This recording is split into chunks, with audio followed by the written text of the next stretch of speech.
لوگوں تمہارے پاس تمہارے پروردگار کی طرف سے نصیحت اور دلوں کی بیماریوں کی شفا اور مومنوں کے لیے ہدایت اور رحمت آ پہنچی ہے۔ کہہ دو کہ یہ کتاب اللہ کے فضل اور اس کی مہربانی سے نازل ہوئی ہے، تو چاہیے کہ لوگ اس سے خوش ہوں، یہ اس سے کہیں بہتر ہے جو وہ جمع کرتے ہیں۔ کہو کہ بھلا دیکھو تو اللہ نے تمہارے لیے جو رزق نازل فرمایا تو تم نے اس میں سے بعض کو حرام ٹھہرایا اور بعض کو حلال۔ ان سے پوچھو کیا اللہ نے تمہیں اس کا حکم دیا ہے یا تم اللہ پر جھوٹ باندھتے ہو؟ اور جو لوگ اللہ پر جھوٹ باندھتے ہیں وہ قیامت کے دن کی نسبت کیا خیال رکھتے ہیں؟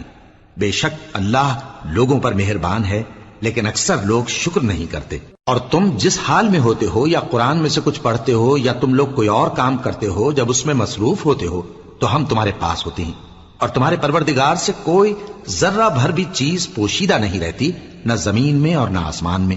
اور نہ کوئی چیز ہے اس سے چھوٹی اور نہ بڑی مگر کتاب روشن